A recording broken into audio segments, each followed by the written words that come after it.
Hi, നമുക്കെല്ലാവർക്കും സുപരിചിതമായ ഒരു സൂപ്പർ ഫുഡ് ഉണ്ട്. അതെ, ചിയ സീഡ്. ഈ ചിയ സീഡ് എങ്ങനെയാണ് കൺസ്യൂം ചെയ്യേണ്ടതെന്ന് ഒരുപാട് പേർക്ക് സംശയം കാണും. അതിനു മുൻപ് ഒരു കാര്യം പറയാം.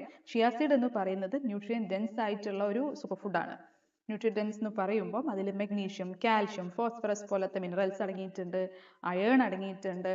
പിന്നെ നമ്മുടെ പ്ലാന്റ് ബേസ്ഡ് ഒമേഗ 3, അതായത് ആൽഫ ലിനോലിനിക് ആസിഡ് എന്ന് പറയുന്ന ഘടകം ഇതിൽ അടങ്ങിയിട്ടുണ്ട്.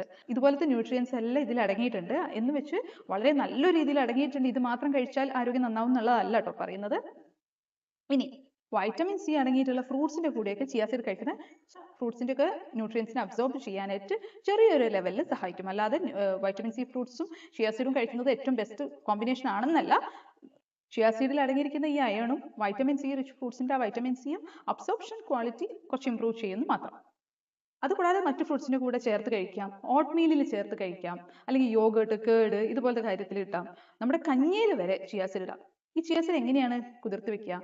ഒരു 20-30 മിനിറ്റ് തൊട്ട് 12 മണിക്കൂറോളം കുതിർത്ത് വെക്കാൻ പറ്റുന്ന ഒരു സാധനമാണ് ചിയ സീഡ്. അതായത് നമുക്ക് പെട്ടെന്ന് തന്നെ ഉണ്ടാക്കാൻ പറ്റുന്ന, അല്ലെങ്കിൽ പെട്ടെന്ന് ഉണ്ടാക്കുന്ന ആവശ്യമുണ്ടെങ്കിൽ നമ്മളൊരു 30 മിനിറ്റ്സ് കുതിർത്ത് വെച്ചാൽ മതി.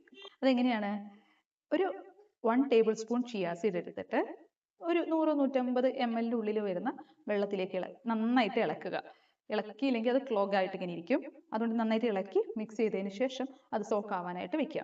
ഒരു 30 മിനിറ്റ്സ് ആണ് നമുക്ക് അത്യാവശ്യം വേണ്ട ആവശ്യങ്ങൾക്കൊക്കെ ഉപയോഗിക്കാൻ വെക്കേണ്ടത്. അല്ല, നന്നായിട്ട് അത് എത്ര നേരം വെക്കുന്നു അത്രയും നന്നായിട്ട് അത് ഹൈഡ്രേറ്റ് ആയിട്ട് മാറുകയാണ് ചെയ്യുന്നത്. പക്ഷെ നമുക്ക് 6 മണിക്കൂറോ 8 മണിക്കൂറോ വെച്ച ചിയ സീഡ് തന്നെ നമുക്ക് ഹെൽത്ത് ബെനിഫിറ്റ്സ് ഉണ്ടാക്കുള്ളൂ, അങ്ങനെയൊന്നുമില്ല. നിങ്ങൾക്ക് നിങ്ങളുടെ സാഹചര്യം അനുസരിച്ചിട്ട് എത്ര സമയമാണോ നിങ്ങൾക്ക് കുതിർത്ത് വെക്കേണ്ടത് അതിനനുസരിച്ച് കുതിർത്ത് വെക്കാവുന്നതാണ്. ചിയ സീഡും സബ്ജ എന്ന് പറയുന്ന മറ്റൊരു സീഡ് ഉണ്ട്, നമ്മൾ തുളസിയുടെ വിത്ത്, ബേസിൽ സീഡ്സ് എന്ന് പറയുന്നതുണ്ട്, കസ്കസ് ഉണ്ട്. അപ്പോൾ ഓരോന്നിനും ഡ്യൂറേഷൻ വേറെയാണ്, ഓരോന്നിന്റെ ബെനിഫിറ്റ്സ് വേറെയാണ്. വയറ് സംബന്ധമായിട്ടുള്ള പ്രശ്നങ്ങളോ കോൺസ്റ്റിപ്പേഷനോ അങ്ങനെയൊക്കെ കാര്യങ്ങൾ ഉണ്ടെങ്കിൽ നിങ്ങൾക്ക് ഉറപ്പായിട്ട് ചിയ സീഡ് ഓപ്റ്റ് ചെയ്യാവുന്ന ഒരു കാര്യമാണ്. പിന്നെ നിങ്ങൾക്ക് എന്തെങ്കിലും ബ്ലഡ് തിന്നറോ അല്ലെങ്കിൽ മറ്റു എന്തെങ്കിലും രീതിയിൽ മെഡിസിൻസ് എടുക്കുന്നതിന് ചിയ സീഡ് റെഗുലർ ആയിട്ട് എടുക്കണോ എന്നുള്ളത് നിങ്ങൾ നിങ്ങളുടെ ഡോക്ടറോട് ചോദിച്ചതിന് ശേഷം മാത്രം എടുക്കുക.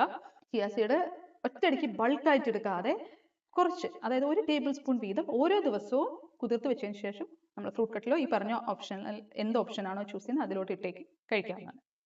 സോ ചിയ സീഡിനെ പറ്റിയുള്ള ഇൻഫർമേഷൻ യൂസ്ഫുൾ ആവുമെന്ന് വിചാരിക്കുന്നു. Till next video, take care.